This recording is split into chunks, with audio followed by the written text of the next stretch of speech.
আকাশবাণী আগরতলা। স্থানীয় সংবাদ পড়ছি রাহুল চন্দ্র লোধ।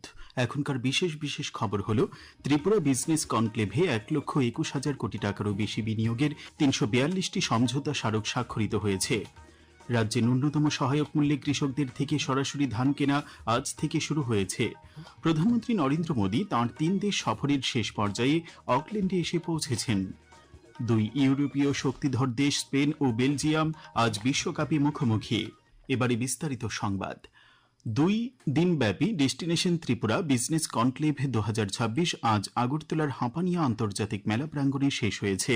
দেশ বিদেশের 1200-রও বেশি বিনিয়োগকারী এবং প্রতিনিধিদের উপস্থিতিতে মোট 342টি সমঝোতা স্মারক স্বাক্ষরিত হয়। এই ক্ষেত্রে বিনিয়োগের সম্ভাব্য আর্থিক মূল্য 1,21,000 কোটি টাকারও বেশি।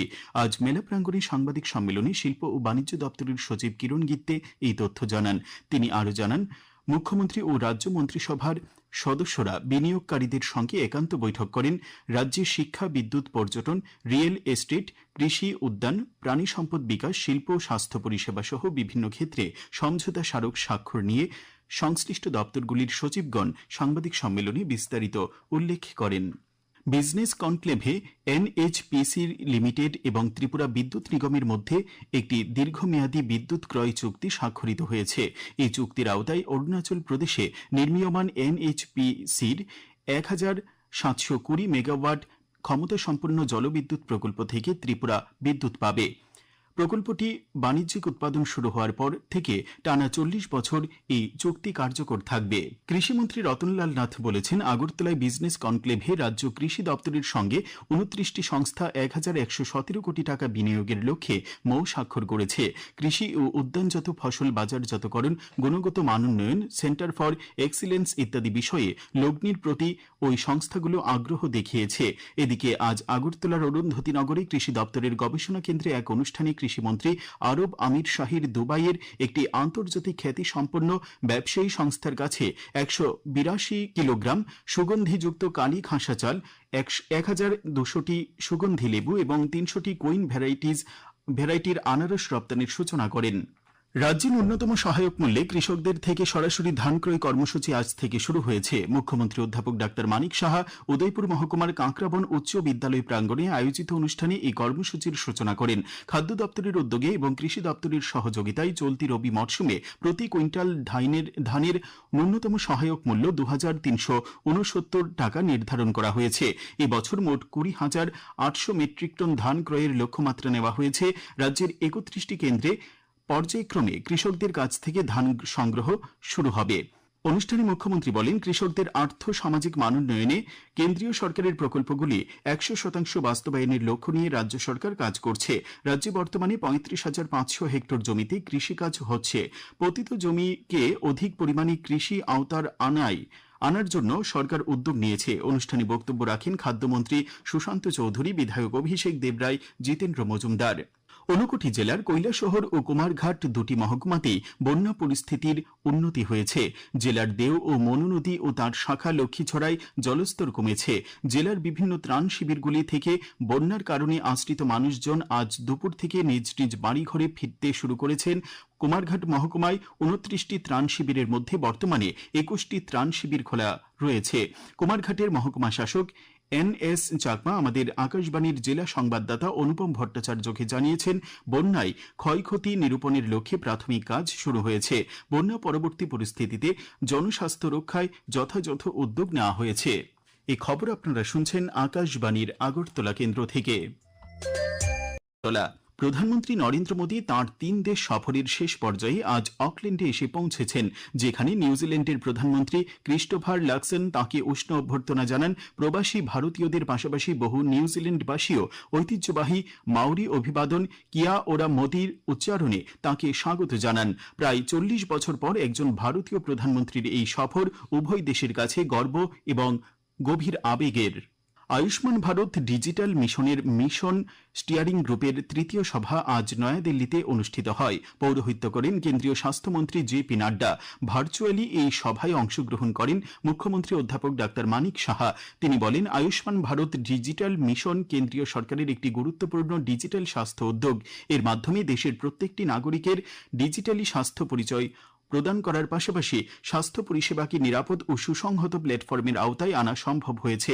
মুখ্যমন্ত্রী আরও বলেন, রাজ্যে জনসংখ্যার প্রায় ৮০% নাগরিকের আভা অ্যাকাউন্ট খোলা হয়েছে। তাছাড়া হেলথ ফেসিলিটি রেজিস্ট্রি এবং হেলথ প্রফেশনাল রেজিস্ট্রির কাজ ১০০% সম্পন্ন হয়েছে। আয়ুষ্মান ভারত ডিজিটাল মিশনের আওতায় মডেল হাসপাতাল হিসেবে আইজিএম হাসপাতালে চিকিৎসা পরিষেবা নিতে আসা রোগীদের চিকিৎসা পরিষেবা ডিজিটালি প্রদান করা হচ্ছে। রাজ্যের পশ্চিম জেলাকে আয়ুষ্মান ভারত ডিজিটাল মিশনের আওতায় মডেল জেলা হিসেবে বিভিন্ন কর্মসূচি রূপায়ণ করার জন্য নির্বাচিত করা হয়েছে। নয়াদিল্লিতে অনুষ্ঠিত এই বৈঠকে কেন্দ্রীয় প্রতিমন্ত্রী প্রতাপ রাও যাদব, অনুপ্রিয়া প্যাটেল এবং জিতেন প্রসাদ উপস্থিত ছিলেন। কেন্দ্রীয় সরকারের মিশন শক্তি প্রকল্পে কর্মরত মহিলাদের আবাস সখী নিবাস আজ সাব্রুমে চালু হয়েছে। উদ্বোধন করেন দক্ষিণ জেলা পরিষদের সভাধিপতি দীপক দত্ত। ১৫ শয্যা বিশিষ্ট এই সখী নিবাস নির্মাণে ১২ কোটি টাকা ব্যয় হয়েছে। আজ ২৬তম জাতীয় মৎস্য চাষী দিবস। এ উপলক্ষে আগরতলার মৎস্য মহাবিদ্যালয়ে বনমন্ত্রী অনিমেষ দেববর্মা মৎস্য চাষীদের ক্ষমতায়ন শীর্ষক কর্মশালার উদ্বোধন করেন। তিনি বলেন, রাজ্যে মাছের উৎপাদন বৃদ্ধি এবং মৎস্য চাষীদের আর্থসামাজিক অবস্থার উন্নয়নের জন্য রাজ্য সরকার বিভিন্ন পরিকল্পনা রূপায়ণ করছে। রাজ্যে প্রতি বছর প্রায় ১,১৭,০০০ মেট্রিক টন মাছের চাহিদা রয়েছে। বর্তমানে রাজ্যে প্রায় ৮৫,০০০ মেট্রিক টন মাছ উৎপাদিত হচ্ছে। তাতে প্রায় ৩০,০০০ মেট্রিক টন মাছের ঘাটতি থাকছে, যা বহিরাজ্য থেকে আমদানি করে পূরণ করতে হচ্ছে। মৎস্য দপ্তরের উদ্যোগে আজ কৈলাসহরের শ্রীরামপুর স্থিত স্বামী বিবেকানন্দ ভবনে জাতীয় মৎস্য চাষী দিবস উপলক্ষে অনুষ্ঠানের উদ্বোধন করেন কৈলাসহর পুর পরিষদের চেয়ারপারসন চপলা রানী দেবরায়। বক্তব্য রাখেন জেলা পরিষদের সদস্য বিমল কর, চণ্ডীপুর পঞ্চায়েত সমিতির চেয়ারপারসন শম্পা দাসপাল। ফুটবল বিশ্বকাপে কোয়ার্টার ফাইনালের দ্বিতীয় ম্যাচে আজ মুখোমুখি হচ্ছে স্পেন ও বেলজিয়াম। আমেরিকার লস অ্যাঞ্জেলস স্টেডিয়ামে এই ম্যাচটি রয়েছে ভারতীয় সময় রাত 12:30টায়। এই ম্যাচে জয়ী দল সেমিফাইনালে খেলবে ফ্রান্সের বিরুদ্ধে। টিএফএ পরিচালিত ঘরোয়া তৃতীয় ডিভিশন লিগ ফুটবলের আসরে জম্পুইজলা প্লে সেন্টার চ্যাম্পিয়ন হয়েছে।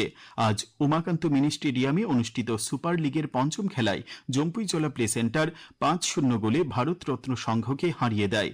আগামীকাল সুপার লিগের শেষ খেলায় রানার্স দল চূড়ান্ত হবে। আগামী ২৪ ঘণ্টায় পশ্চিম জেলা, খোয়াই, গোমতী, সিপাহীজলা ও দক্ষিণ জেলায় ভারী থেকে অতি ভারী বৃষ্টিপাতের কমলা সতর্কতা জারি করা হয়েছে।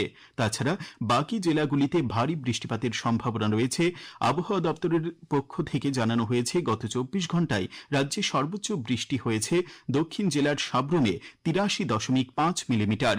আগামীকাল দিনের সর্বোচ্চ তাপমাত্রা ৩০ ডিগ্রি সেলসিয়াস এবং সর্বনিম্ন ২৫ ডিগ্রি সেলসিয়াসের কাছাকাছি থাকতে পারে। আজ দিনের সর্বোচ্চ তাপমাত্রা ছিল ৩০.৯ ডিগ্রি সেলসিয়াস এবং সর্বনিম্ন ২৫.৪ ডিগ্রি সেলসিয়াস। শেষ করার আগে খবরের বিশেষ অংশগুলি আরেকবার পড়ছি। ত্রিপুরা বিজনেস কনক্লেভে ১,২১,০০০ কোটি টাকারও বেশি বিনিয়োগের ৩৪২টি সমঝোতা স্মারক স্বাক্ষরিত হয়েছে। রাজ্যে ন্যূনতম সহায়ক মূল্যে কৃষকদের থেকে সরাসরি ধান কেনা আজ থেকে শুরু হয়েছে। প্রধানমন্ত্রী নরেন্দ্র মোদী তাঁর ৩ দেশ সফরের শেষ পর্যায়ে অকল্যান্ডে এসে পৌঁছেছেন। ২ ইউরোপীয় শক্তিধর দেশ স্পেন ও বেলজিয়াম আজ বিশ্বকাপে মুখোমুখি। স্থানীয় সংবাদ আজকের মতো এখানেই শেষ হলো। পরবর্তী বাংলা স্থানীয় সংবাদ প্রচারিত হবে আগামীকাল সকাল ৭:৩৫ মিনিটে।